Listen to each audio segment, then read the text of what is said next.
Welcome to Inner Niña podcast, embracing your inner child while leading with strength. This is a space for Latina women and beyond who are ready to break generational cycles and lead from a place of wholeness.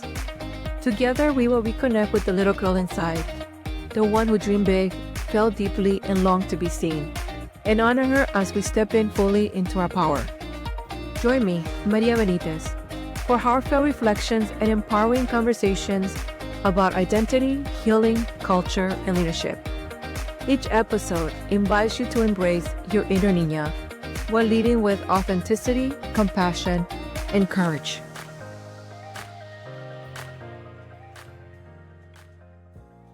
Welcome back to Inner Niña. Today we welcome my dear hermana, Claudia Ludlow. With over 24 years in hospitality leadership at the historic Glorieta Bay, Claudia is passionate about creating memorable guest experience while supporting the growth and connection of our local community and businesses. Known for her dedication, leadership, and heart for service, she takes pride in building and welcoming spaces where people feel valuable, supported, and inspired. Welcome, Anita. How are you today? Thank you for joining us and being part of our Inner Niña community.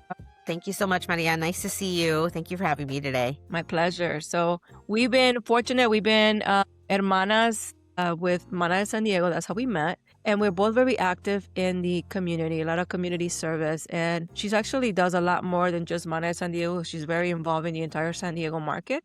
And I will have her share some of the contributions that she does to the San Diego market. So tell us a little bit about Claudia, what you're working on, and a little bit of your background. So, the majority of my background is hospitality. I've been in the industry for about 30 years now.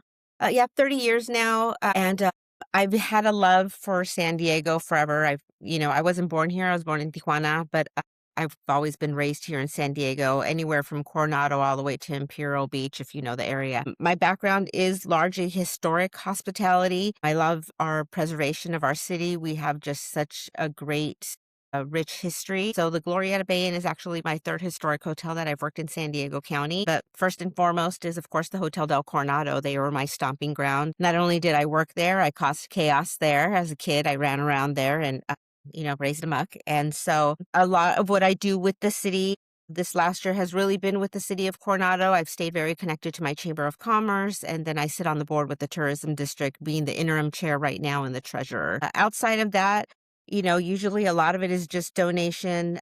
We did the Mana Gala last year, which I sat on the board on, and I'm also sitting on the board with Women in Tourism and Hospitality that brings multicultural backgrounds into this organization, and how much San Diego not only has, of course, hospitality is men generated. Generally, it's a lot more men than women, but we're seeing just the upkeep of executive women coming into the hospitality and being general managers and leading the force. So things like that. That's great. So I know I want you to also share a little bit. She just came back from a trip, which is why I've been anxiously waiting to get her in our channel, because she had a very fun trip, and I want her to share that story. So tell us about your trip. I got to see a little bit of the pictures because we follow each other on social media, but tell me about the trip that you went in. So I just came back from Japan, and it seems like it's the happening place. The tourism out there is very strong. The flight is the longest. It could be a good 11, 12 hours, but once you're there, the culture is just amazing. I was able to experience 3 cities. I went to Tokyo, Kyoto, and Osaka. We did the railways, and just in the Kyoto area, there were over 1,000 shrines. These people have their beliefs, just their culture. They're so ahead of their time, but they live so historic at the same time. And you never saw anybody in sweats. There was nobody ever underdressed. No one's outside in their pajamas. They really use their land. At night, people are in the park having dinner with their families or on the riverbed. And I can only attest that that's because, their housing probably is smaller. Big lights like Vegas, but not noisy like Vegas. If you get that, it's hardly any trash on the floor. Someone sees trash, they pick it up. There's no smoking out there. They have these boxes that you go in, and it's just full of smokers. And it was It was quite amazing. There were some temples that we couldn't take pictures in. We had to take our shoes off. There were some temples that you had to climb up to the second floor almost like a ladder. We did about 22,000 steps a day, 10 miles each day. The food was phenomenal. I went with a little less of a suitcase and filled up the whole thing by the time we came back, but just very welcome. Even the airlines, we flew United, they're an Asian section of their airline. And every time they came to get ready to serve us, they'd get to the front of the plane and just bow down, and they just made sure you were taken care of. And even the 7-Elevens, what everybody talks about, the 7-Elevens, they are absolutely amazing. Even the ice cream, they had Baskin Robbins out there, and I haven't been able to find the flavor that I had out there here. It's an experience that I'll never ever forget. I've never done a big trip quite like that before. It was on my bucket list, and it was great to go with family. So if you can go with somebody that I'm always a planner, I've always have to plan everything, and I really didn't want to plan something, and my niece planned everything. So I was literally just on my way. So wherever she wanted to go, I would go, and we laughed because the whole time we never went to a bar, we never went dancing or anything like that because we were just so enamored with the culture and just so much around us. In their government building every night, they do a show from like 8 to 9 where it's this big hologram, and they've got Pac-Man going on the building, and there's one where Godzilla's attacking the city, and just the brightness of the way they are, even down to the water systems. Like, I'm very big on, they can have tsunamis because their earthquakes are big over there. And just the way they've teetered themselves to support their communities and make sure water's flowing out and they're not going underwater. So it's quite amazing to see, mostly if you're into that architect part of it, and why do you have this like this? And the trains were always full, but never noisy. It just wasn't noisy. And even walking down the street in Tokyo, you walk on the right. In Kyoto, you walk on the left. We found a back alleyway, and we counted 31 karaoke bars, and every one of them was with people. But yeah, I mean, just quite an experience. I'm glad we didn't do it as a tourist. We just went on our own because we saw a lot of tour groups. But even the hotel's breakfast, and just such humble people.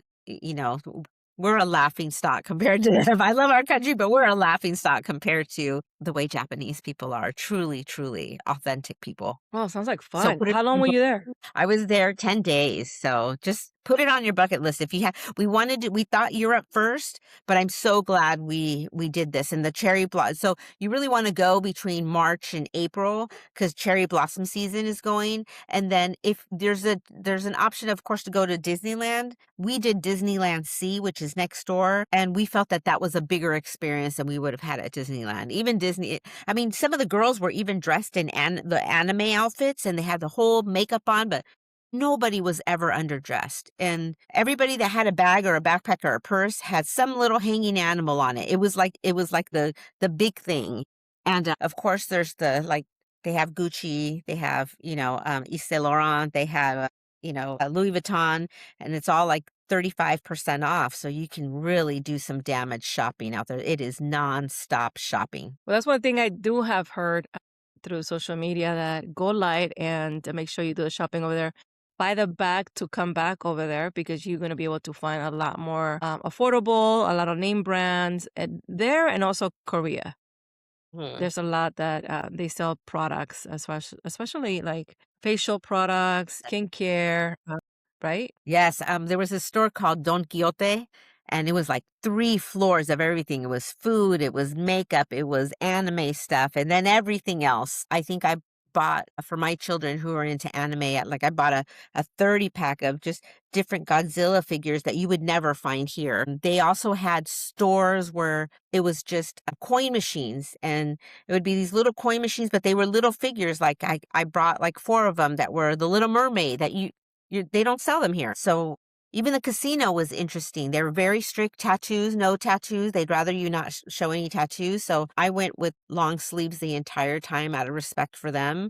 But you could tell if somebody was a gang member and they showed all that tattoos, they smoked out, people walked around them. So it was really interesting to see even that part of it. That's fun. It's also really fun to see because since you work in a hotel, you get to see the tourists coming in. and to see and enjoy that part from a tourist perspective, right? Because since I've known you, you're like always on, right? Because you're managing a large hotel. But being on the other side where you actually put your guard down and your niece got a chance to do the planning, which I think Yes. being always in control because we're A personalities. I'm also a planner. Hmm. And when I've traveled with a friend and she would do all the planning. Yeah.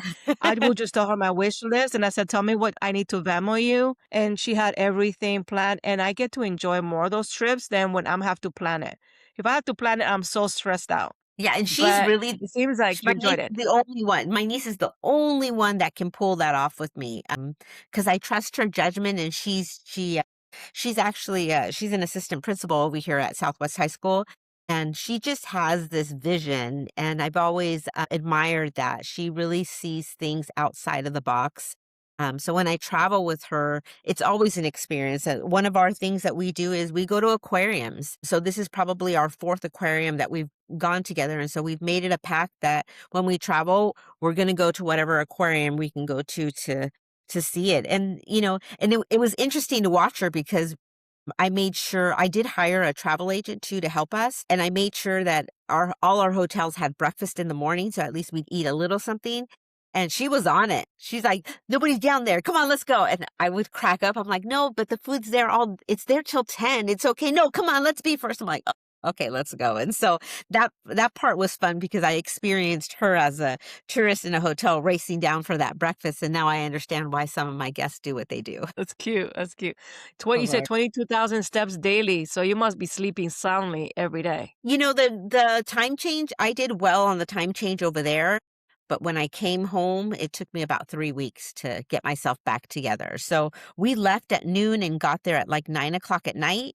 So we were able to just sleep, and I didn't have any issues out there. It didn't really hit me until I came home, but the first day that we did the first 20,000 steps, we were practically crawling back to the hotel because it was wicked. It was wicked. We don't do a lot of walking, and I can only say here in the West Coast. In the East Coast, when I lived there, everything was walking because, Mhm. it's really rare people have a car because this public transportation is great. But here in California, you and I drive everywhere. And so 22,000, 10,000 is aggressive, and that's intentional that we actually have to walk around to make sure we get our 10,000 steps here in California. To do 22,000 steps on a daily basis, I'm sure your body was aching every Oh, night bad, bad. from I mean, all that I don't even walking. think I've hit 5,000 since I've got home, but, it just even in one town, everybody rode bikes, and they had their little kids and these little covers when it was raining for them, and one lady had a kid in the back, a kid in the front, her in the middle, and just, they just really value taking care of their city. And but still, it was old school where they had still telephone wires just going down the road, and for a country that's so advanced, it was interesting to and their seaport, it was just amazingly big. It just goes it's a true testament of who they are and how much they really produce. After hearing you describe the fun that you have, so Japan has never been in my bucket list. I've been more in the Europe era, but what you're describing now is piquing my interest. Because I enjoy when I travel. I go to museums. I like to learn about the architecture. I like the history. I don't really gravitate to where a lot of the tourists are. I gravitate towards where the locals are, the Mhm. local foods, the more down to earth, right? And I enjoy those parts when I travel. And the way you're describing is how I would enjoy the traveling, not where there's all the crowds, which is great. And Well, it's just I'm glad that you went. I'm yeah, glad that you went. Sounds like fun. yeah. And it's great So to now find. that you're back, what are you working on? Now that I'm back, I would say also when you travel, always look for the mom and pop hotels and always call the hotel. Everybody goes on Expedia and Booking.com, and I love them great because they get a lot of business for our hotel. But I've always taught people to just turn around and call the hotel because sometimes you'll get that one person that'll really make it happen for you. And since I've gotten back, the biggest thing I've been working on is we're trying to kick off our renovation for the hotel, but we're still in permit stages. So we're itching and crawling through there. San Diego has had what we thought would be a little bit of a slower first quarter, but we're pacing ahead. We're currently working with the Chamber of Commerce. NASCAR is coming to San Diego County Father's Day weekend. We just wrapped up an art and wine festival in Coronado Mother's Day weekend, and then and pretty much that in the tourism district. I'm just ping ponging myself around wherever we can and just getting ready for the summer. So this is big time getting ready for the summer. We're really going through all our rooms, changing curtains out, getting things ready for our guests, because once June 20th comes around, or after Father's Day weekend is when you start seeing everybody travel in. The Orange County market, Los Angeles, Arizona, they all start coming into the city, and we have to be ready for them. So we're in for a wild summer.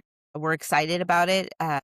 Because we're hearing good things. The international travel's a little slow right now because of the airlines and what's going on with the gas. So we're really going to see the drive market kick into place and people doing shorter vacations, but they're doing it as a drive vacation instead. Yeah, and not only that, being so close to the border, we're also impacted with ICE. And that's one of the Yeah. things that we've been talking in a couple of the episodes because people are afraid. I mean, the fact that in a couple episodes in the back, we're talking how ICE is now on airports. So that's actually affecting the tourism because people don't want to be bothered, right? And so I hope things get better. I really do. Yeah. Well, I'm Ye- glad you Yeah. I was going to say that when we came back into LA, we did see them there. And there is, even though I had my passport with me and everything, I actually still carried my Sentry card behind it. So and not that I really needed it, but I felt that gut feeling too. Even now, I carry my Sentry card with me. I never carried my Sentry card with me wherever I go. And now I feel like I need to. It's just what it is right now.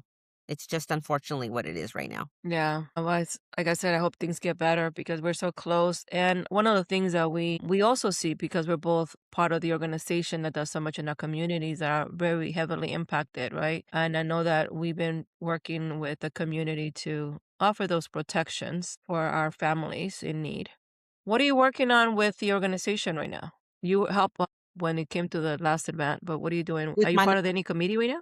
Right now, I'm not because I'm sitting more on the committee with the women in tourism and hospitality. So we're going to have our annual women's luncheon in September around the 26th or 27th. It's actually a 3-day conference and we'll have it out in Del Mar. And it's basically women that are in the hospitality program, women that are honored for their years of service or have changed the service in some way. Some of us that won last year was myself, the general manager for Hamul Casino, Mary Meeks, a phenomenal woman, 30 years in the gambling industry. I'm hotel, but the gambling industry with hotel, that's a that's a big, broader world that I'm grateful that she can pull it off because I don't know that I could. You have to have a very strong backbone for what she does because it's not just rooms and housekeeping, it's rooms, housekeeping, the gambling, the alcohol. Are people in control? Who are we kicking out? The VIPs and so she was one of those women that were honored, and also the executive director, I believe, for Visit Carlsbad and another general manager. So the four of us were honored, and then a big honor went to, I can't remember the spa. It's called Rancho something. It's right like over going the 94. It's like a spa place, and she's had it for like 50 years or so, and she was honored. Very amazing woman, just went out there and one day started the spa, and it's been in the Tecate area. She just started the spa and it's very well known. So that's really what I'm working on right now. Other than that, it's just events. We'll do what's called Claudia Ludlow Day in the city of Coronado. So June 21st is officially Claudia Ludlow Day in the city. And so I'll do a small event at the hotel and invite people from the community and things like that. So, but that's pretty much it. I've actually taken a little bit of a slowdown a little bit since I came back because we take on a lot. We take on a lot, plus our family, plus our kids, plus our house, and even our ex-husbands. We take on a lot. Yeah, that's true. But I'm glad that you got a chance to enjoy some fun and some downtime because it seems like you're about to enter your peak season, right? Which is tourism. Is typically in right after the spring, right? And the kids go on vacation is when there's a lot more activity in some of these areas in San Diego. Also close to La Jolla is also close to SeaWorld, the beaches, so it gets really busy during the season. What motivates you?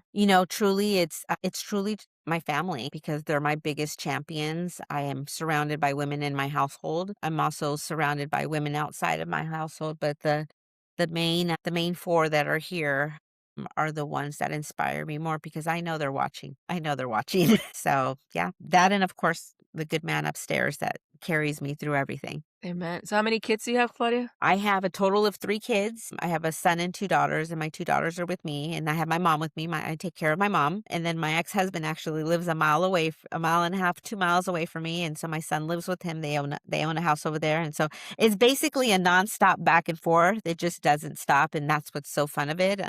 When like my mom right now is in Ohio, I woke up this morning, I'm like, I don't hear her shuffling to the kitchen or the dishes or haciendo su café. And, you hear that clickety clackety. Ya estás despierta? She's taking out the dog for me because I won't wake up. Those little things, it's being able to do what I do and enjoy it with them, right? And so one of my biggest things this year is to consolidate and to hopefully build onto my house and get another piece of doing rental income. I own a place out in Coachella, so I have rental income coming there, but I'd like to see it here. And, maybe next year will be my 25th year with the hotel and maybe possibly slow down in that and, enjoy that part of the success, right?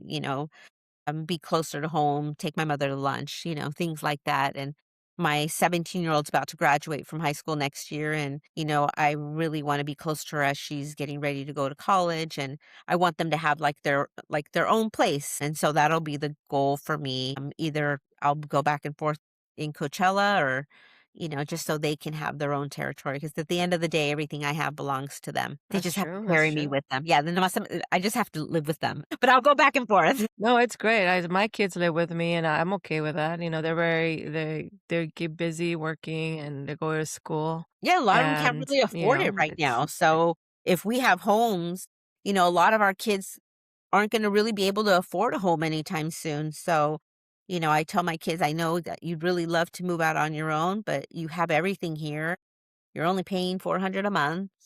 And you get to I want you to live your life. I don't want you when my ex-husband and I were young and we had our kids, we struggled for just to have $40. I lost the formula one day and I cried for like an hour because we struggled and we didn't get to enjoy that part of our a young start out marriage because we were maintaining and surviving. And I'm grateful that my kids aren't there yet. And, because they're enjoying life. But on the other side, I do have stepchildren also, and they have kids and they flourish and they're so ahead of what me and my ex-husband would have ever been when we had little ones. So you get to see the dynamic of all of it. it's interesting you said that, right? Because I think we try to compensate or overcompensate for the things that we didn't have with our kids. And the same thing, right? My kids, I'm like, look, as long as you are producing, you're good people, humans. They're adults, but there's still expectations at the house, right? We have house rules. They need to contribute. It's not. I have no children in here, so they're fine because it is tough. Hmm. Is right now everything's super expensive. And so I totally understand that, right? And I'm like you. I want to be able to enjoy. So I'm like, look, enjoy your life right now. They're both in a way single. I'm encouraging them to travel. They're not there yet. So I'm like, I send them pictures when I travel. I say, I already did my job with you guys. I know it's my turn, right? I get to enjoy a little bit more. But now you were talking about family dynamics. How was your childhood growing up? How was your dynamic with your mom and your parents? So, I mean, I would say I'm a child of divorce. However, my mother and father never divorced. I think my mom left my dad maybe when I was 5 or 6. So, and he died when I was in probably my 40s, but, they never divorced. They stayed married. I grew up what I would call upper class, middle class, and, sometimes not having any money at all. Because although I grew up portions in Barrio Logan, which is Sherman, and I went to school in St. Jude's, at one point, my mother and father moved us or had us go to school in Coronado. So from like the fourth grade on, my whole life was the city of Coronado, which is a completely different dynamic than Barrio Logan. So, my weekends and my nights were spent in Barrio Logan, but my day spots were really Coronado. Both my parents are very hardworking. My father was a lot older when he had me. He was in his late 50s. So he fought in several wars, the Korean, Vietnam, and World War II. So, I mean, he didn't really pass away until he was in his 90s, and he looked good. He looked very good. My mother has always been a hard worker. She's worked in the hotel industry as well in Coronado. And then when I had Sophia, I didn't want her to work anymore. So she doesn't work. She gets to do whatever she wants. But I had a very good childhood. I can't say that, everybody has their ups and downs. Everybody has their trauma. Everybody has their triggering. There were years that probably I wouldn't have accepted my childhood. And now through all of it, I I wouldn't change it for the world. Things that happened to me, things I had to learn the hard way, failures that I had to get up from. All of that brought me to here at this moment and right now. So there's a point where you just, even like doing drugs and alcohol and all of those things that, when you're young and you're trying so much out and you either decide you're going to be a part of it and be an addictive person, or you're not going to be part of it and be an addictive person. And at one point you have to make the choice. So, a lot of people say you grew up in Coronado, you know, it was beautiful, fabulous. Well, also in Coronado, you got kids that have a lot of money, so drugs sometimes were a lot easier to access over there than you did in Barrio Logan. So there was that time that my family suffered because of my addictions and things like that. And but at one point, it was enough, And my mother and father did the best that they could with me, even though they were separated. I carried that chain of abandonment. And so that's something I can continuously work on. I'm working on it now. I continue when I'm feeling that I need that extra help. I'll go into therapy for a little while just to help me along, because sometimes I need someone outside of that era, because because I maintain so much. Not that I don't feel I can fall on my family, but I don't want to have to. So, and I think that's the mentality my mother and father were, that they were, and their parents instilled in them. You move forward and you keep going and you just keep going. You can just put it on the side right here for right now, but they don't tell you that later that side comes back and it comes at twofold. And yeah, and it's an implosion, whether it be your relationships, whether drugs or alcohol or what have you. But, at one point you just have to make peace with it. And here I am at 53 and I'm still having to make peace with it. But that's okay. It is what it is. It's just going to make me that much better and that much stronger. And my children will see that, and my daughters will see that, and breaking those chains to be you and your authenticness. Absolutely. And I'm glad that you share that, right? Because part of the channel is breaking generational cycles, but also because, and you understand that, you and I understand that we're part of the hermandad, that we're here to mentor the next generation. Hmm. You and I already went through a lot of struggles, right? Overcoming, just surviving our teenage years. I mean, we're part of that generation where, things were a little rough. Uh, and so we survived that on a lot of our own, right? Because like I remember my parents were working two jobs at one point. So we had to like raise ourselves. There was a lot of temptations, different temptations to your point, right? I grew up in LA. I moved where I moved to give my kids a better life, but there's more money in a lot of the communities that I live in. And so the schools that my kids went to, there was a lot more temptations. I mean, an example I give in one episode was like, my kids were getting upset because their friends were driving BMWs in the high school. I'm like, "Psh," I'm like, no, I'm gonna drop you off. You're gonna go on the bus if I'm working, and no, we don't got that kind of money. And even if I think I did, I don't think I would do that to my kids because I want them to learn, right? They had temptations, more kids, more money. The parents, what they did is they will give them money to keep them entertained, and they're Yeah. doing drugs. Yeah. I do remember one time my son mentioned to me, and we were in the parking lot outside Walmart one day, right after he graduated high school. And he's like, I want to tell you something. I'm going to tell you something, but don't ask me their names. And I said, I just want to say that I have two friends that I reach out to me because their struggles, they're with addiction, and the parents, to keep them happy, will just give them money, and they got into drugs. And I never say thank you for being strict. And you being strict kept me out, Hmm. out of trouble, because I was the type of mom that I will drop in school. I don't care if it was in high school. I mean, I will threaten him in different ways. Like when he was a point where there were sagging pants, and I'm like, Mm. look, dude, I'm going to go pick you up and sag my pants. And out of purpose, I'm going to wear underwear that says juicy. And then you're going to have to leave the repercussions. And then he's like, no, shit, I do believe you will do that. I said, so put your pants up. And so they knew that I'm in business because I will drop unannounced. I don't care that we're in high school. And he grew up knowing, and I say, you have to thank me now, you'll thank me later, and not expecting the thank you. I never expected that thank you. I literally started crying, right? Because as a mom, you realize that you're not going to be popular with your kids. And getting that thank you and acknowledgement in the parking lot of Walmart, I was like, out of nowhere, I'm like, he got it, right? Because we grew up with a lot of different temptations. I grew up with temptation with drugs, gangs, right, promiscuous, because there was different temptations. But I also know I have very strict parents, and I also say I was afraid of my mom because I know my mom will beat my ass. So I knew not to do none of the stuff. So I stay out of that. Right now that we're doing what we do in our communities, because we are mentors. You're mentor in your roles. You're mentor with the organization we're part of. I like to share these stories because the generation that's coming up only sees the polished Claudia, the leader, the community advocate. They see Maria. Where we show up to most of these events, we're nicely dressed, professionally dressed, but they don't realize the walk that we went through, like the challenges that you mentioned, right? And it's important for them to see that we come with everything behind and we've surpassed that. So if they're struggling, so they have some temptation currently in their life, that they can overcome that. And then this is giving them a visual to say, wow, I didn't know Claudia went through that. And look at where she's at right now. She's a badass in her own world.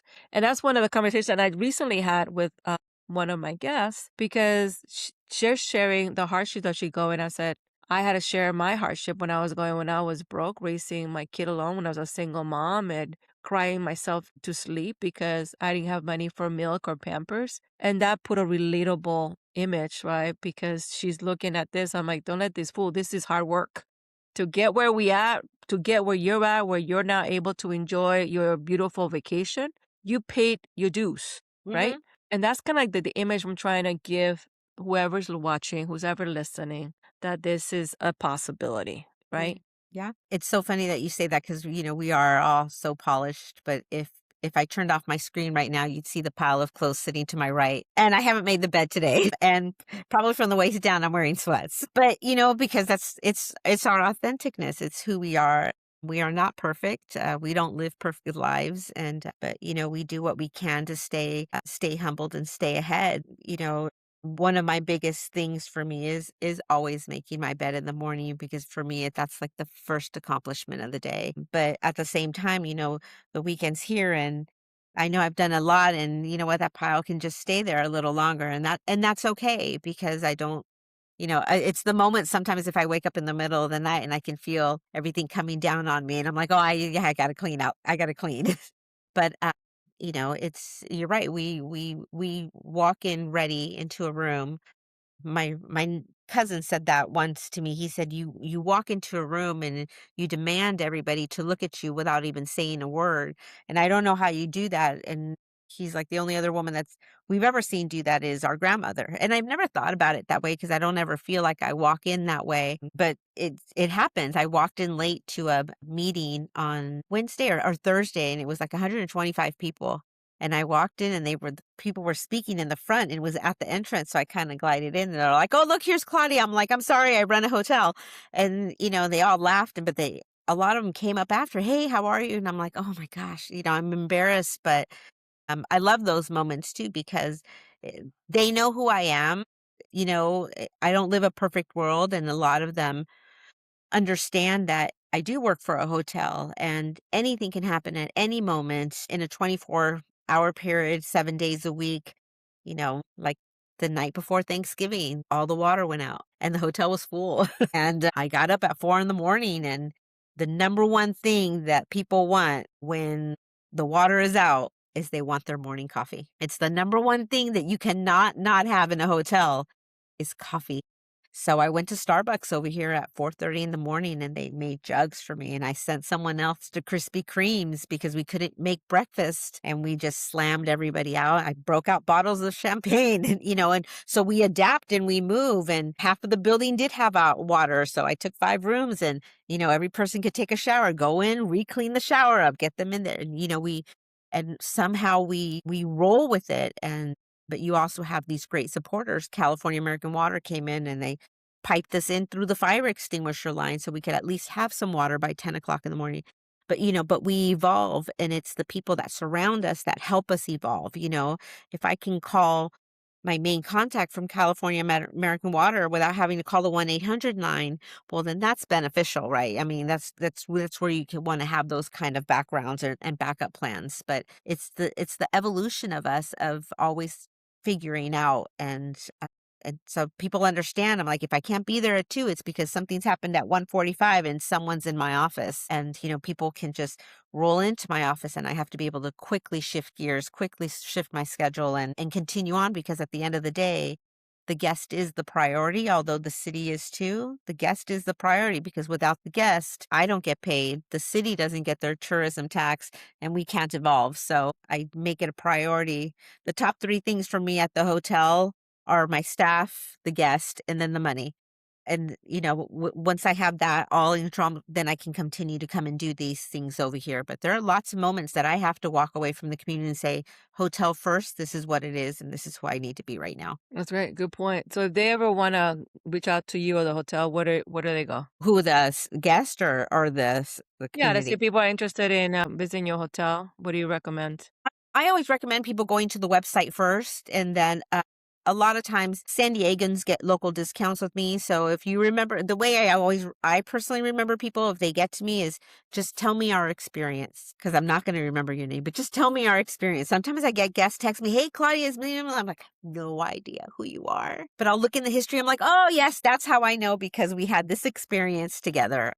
So a lot of it is experience for me. And, you see, I'm online. People tend to find me on Facebook, Instagram.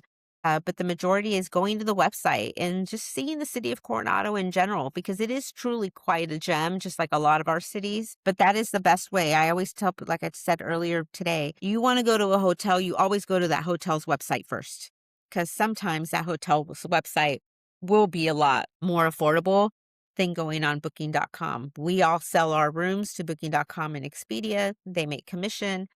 You don't always know what you're getting, but if you have a special circumstance, like we ask our guests, why are you coming? Are you celebrating something special? Even a small note card in the room goes a long way to that guest, or our return guests that we know. We used to have one family who had little ones that always loved pulling everything out of the drawers. So for 5 years, we would go in before they came in and took everything out of the drawers. We would just leave it naked in the room, because the kids, they just came in and they just started, and so we knew the parents well, and that's what, we adapt on what they need. If Those relationships. What's yeah, the website's address? www.gloriettabayin.com, or you can Perfect. always look up John Spreckles, because that was originally John Spreckles' house. If you had to share some words of wisdom, what words of wisdom would you share with the audience? It's okay to fail. And it's better to. It's better to. I can't tell you how many times I failed, and I'm so grateful for every time I fail, because I just come back that much stronger. Failure is part of growth. Yeah. And I've been talking about that through some recent episodes that I've been doing, because we go through hardships, and hardships are lessons, right? We talk about God puts us through, allows us to go through situations to make us stronger. I had one, our girl Aisa Morales actually, made a reference, diamonds grow from being polished from, they don't come soft, right? She gave a really good analogy of that. And so when we go through challenges, through failures, Mhm. we get stronger, we Yeah. get better. And Yeah. that's the advice I give the young generation, because you and I have been through already a lot. And that doesn't mean we're not going to go through more, right? But they're just starting. So I don't want them to get discouraged. And hey, life is about ups and downs, those intervals that happen in life. But we always come out stronger from coming out from the deep, right? Yeah. Yeah. So that's a great advice and great words of wisdom. I actually And I actually have tattoos on myself to remind me. So I have one that says listen, I have one that says learn, and then it goes let go and grow. So sometimes, because I get bored in meetings, so sometimes I'm sitting, I have to just, I'll look at him like, okay, you have to pay attention. So I'm a true believer in those messages that I carry with me for a reason. you know what's funny that I actually had right here? Uh-huh. It's in Latin. It says infrangelis, which means unbreakable. Because sometimes where I'm going through my tough moments, and if I need a reminder, I have to remind myself, like, I'm still here. Nothing has Yep. broken me Hmm. yet, right? And I don't think anything will break me. It just makes me stronger. So just like you, I have to have a little reminder. Not that I need it, but I think I needed to have a little Yeah, it's just reminder an as extra. I'm It's yeah, constantly it's like, just an extra because there's not always someone behind us. Although God is with us, there's not always someone behind us. It's like Isaiah 43:10. I shall not fear, for the Lord is with me. I have that tattooed on my left hand side too. It's something that I carry dearly with me because at the end of the day, He's who I'm having a conversation with at night and thinking, and He's who I'm having my first conversation of the morning and thinking. Because sometimes, as women, and we are on our own, we don't have that. And sometimes, even, in our own household, whether that be a partner that may not be supporting us, we still have to rise above that and continue going nonetheless. absolutely, absolutely. You and I are like in sync when it comes to that. For me, that was important for me to remember when sometimes you're in your deep war poor is me moment, right? And so I'm like, let me put this as a reminder that Hmm. I'm unbreakable because I'm not alone. I'm protected. I'm divinely guided and protected. So this is my reminder to me that no matter where I'm gonna go through, it's not gonna break me. I'm just gonna grow from it and wait for my blessings. I really do believe that for every time I go through something that's really rough, it's like God is testing me. It's like, okay, if you survive this, I'm gonna reward you. So I'm like, okay, I'm waiting for my rewards whenever you're ready. Yeah. And it does happen. So I tend to see it that way because it has worked for me. You and I are in the same age group, and I've seen a lot and I've been through a lot, and we're still here. Yeah. So, that's part of God's plan. So Exactly. I give Exactly. credit to that. So one of the things that we've established this channel, and I give credit because I'm part of this beautiful organization that I've been part of. You've been part of it longer than I have. But through this organization, I've met so many incredible Latina leaders from all different backgrounds, career. And I was going through some really down moments. It was one of my hermanas, Martha Cadenas from the Imperial Valley, because we both sit on the national board. And she's actually the one that encouraged me to pursue my creative side. We were sitting, sharing some hardship that I was going through, and she's the one who mentioned to me, you need to do something with social media influential. You need to do something good, like channel. She planted the idea. I mean, I'm like, me, I tend to be a little bit more private. But then I do believe that sometimes our messages come from other people, like he's putting ideas and that grew from a little conversation and from what I'm going through. And this channel came about. And the channel is healing. It's breaking generational cycles. It's us sharing our stories because our stories need to be told. Hmm. I have incredible women from the age of 18 to 83 sharing their stories. And what I'm doing is creating an archive and also people are finding their soulmates in a sense. They're, well, she's going through what I went through, or she went through what I'm going through. And I'm having those conversations because now they're picturing themselves with them. But in all of us, we have in common is our little inner niña, right? Regardless of where we are, whether you're 18 or you're 83 or right now in our age group, there's a little girl that has overcome so much that we need to acknowledge as far as our healing. This is my healing journey for me. Little Maria is the one, and I was telling one of our other hermanas in an episode, and you've seen that side of me where I get really wild up because I'm passionate. I drive my passion. I also believe in the work that we do as the organization and all the women that come in and donate their time, their resources. And it's come from love for what we do, but it also has to do with the little girl inside of us that maybe didn't get the support that we're now pouring into our communities, the love, the support, the dedication that even you, when you're saying you have all these long hours at work, but I see you at the events. You and I are driving after work and attending these events because it's making a difference, right? So that's part of our little inner niña. So we're sharing this. So if you had a chance to go back to talk to your little Claudita, even though, overall she had a good childhood, but there's something maybe that she needs to hear, what would you tell her? Oh, it's so funny. We were just talking about this. I would tell her that there is a light at the end, and you're just gonna have to be patient about it. And you're not alone. You're loved. It may not be the way that you want it at the moment, but you are loved. and more so just have faith in yourself and love yourself and don't say bad things about yourself. It's big, right? Because a I lot of us do it, right? We're looking in the mirror, oh my God, wish this is Bruce Lee, the famous karate guy. He was all about that. The moment you spoke badly about yourself, it really does stay with you.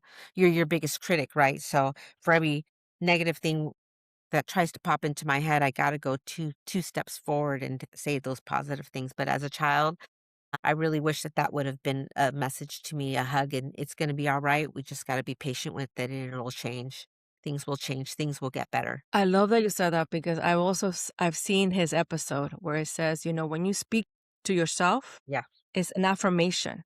Mm. You're basically putting out there and you end up believing it. So never speak negatively to yourself. And so I was having this conversation just yesterday with another guest, and I was telling her, don't talk to yourself like that. Talk to yourself as you achieve something, that you're positive, you're a badass, you're chingona, you're smart, you're beautiful. And I said, because you know what? You subconsciously, you start believing it and feeling it. Because we all are. But when we start talking to each other negative, we start believing that we are that. Mhm. Or when Yep. people tell us something, you're like, I don't believe you. I'm sexy as hell. I don't care if I may not be a size two. I don't care. I love my skin. I embrace everything I'm about, but it's talking to yourself positive. Positive affirmation to me becomes manifestation. And that's the conversation I was having yesterday afternoon when I got home from work and I was texting her and I was giving her a voice message. And she's like, I've never had anybody tell me that before. I'm going to start applying it.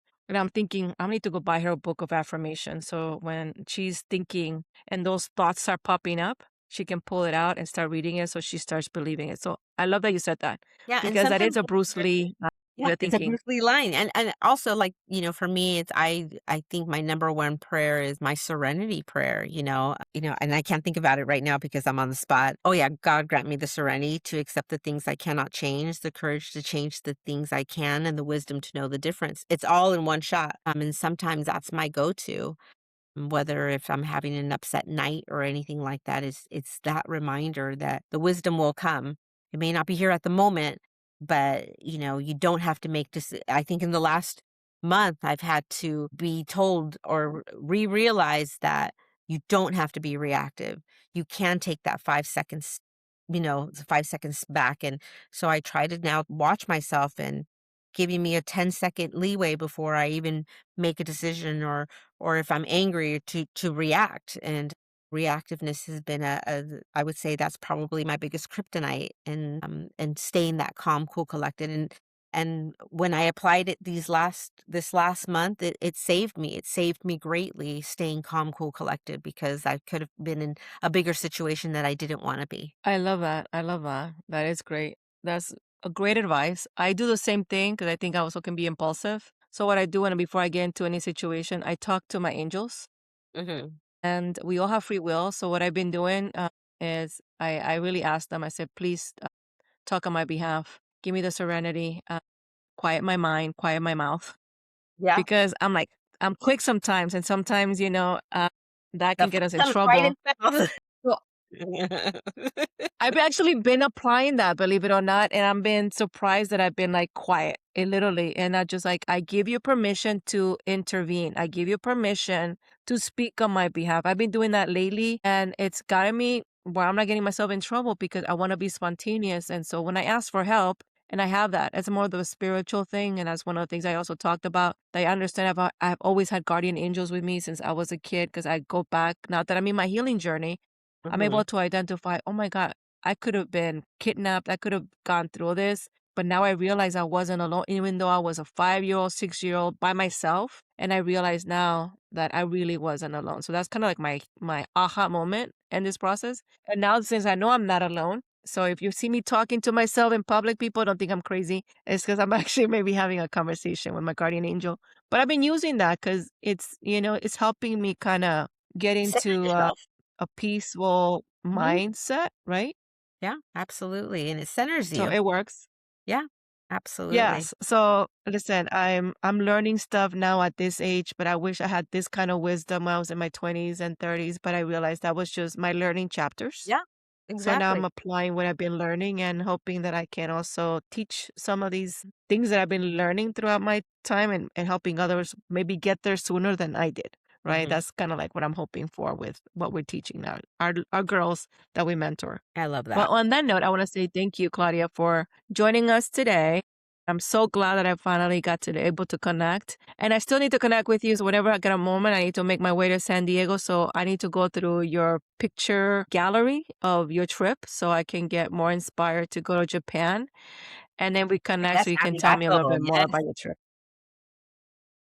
Let's go have some good Mexican food in Barrio Logan, or, there's one So other much to place that do. have like, oh, there's so much to do. There's so much to do. You know, So I frequent whenever you, sometimes I frequent the VFW down there because I'm a member, even though I'm not in the military. They gave me honorary membership because of my father's years in service. So at the end of where Barrio Logan is, there's this classic VFW where you find the old school bikers and the veterans there, and it's just a hole in the wall, good people and heroes for that because they're all military, they're all retired military. So I love watching them roll up in their motorcycles and their classic cars. And it's still the corner of where Salud Taco used to be. I used to go walk down and pick up my tortillas every Saturday morning, when I lived on Ocean View Boulevard and Memorial Park. And, we're still Logan. And, all of that.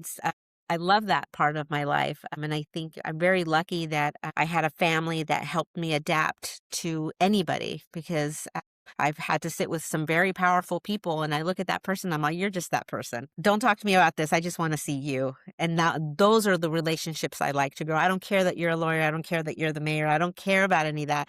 I want to know about you. And that's where my relationships form. And that's what's fun about it, and because everybody can go see a superstar or whatever, but I don't want to know about this. I want to know about you. And because that's the connection that I'm going to stay with. I love Barrio Logan. Barrio Logan reminds me of East LA because I grew up in LA, in the LA area. And I didn't discover Barrio Logan until like not that long ago because Hmm. of the organization that I'm in. And then we have our girl that's there, Sandy. So now I tend to make a little bit more trips around there because it's like the vibe is so full of culture, a lot of Chicano, art. So whenever you want, let me know, girl. I'll drive up there and we can have some Yeah, really and good look at what they tacos. do. The Chicano Federation, how much they're building for the community, the Barrio Logan station. I got invited to the luncheon yesterday here in Chula Vista. And,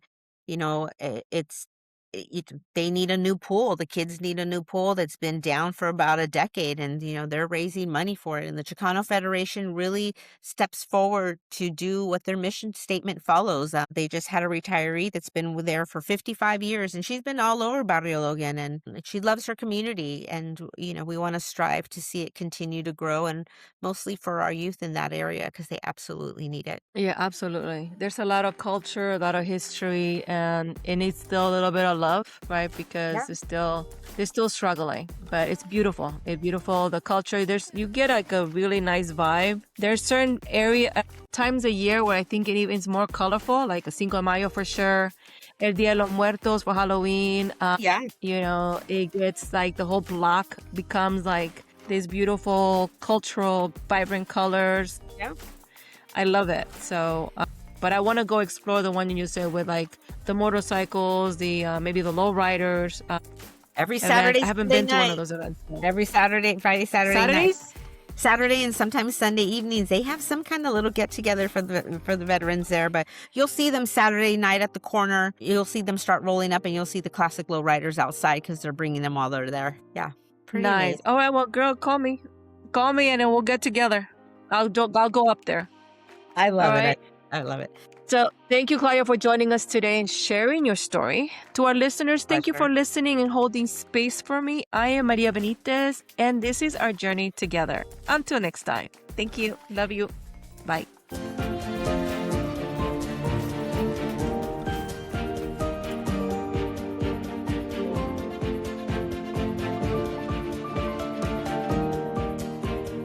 Thank you for listening. Thank you for holding space for me.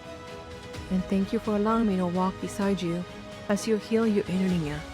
Until next time, please don't forget to follow and subscribe.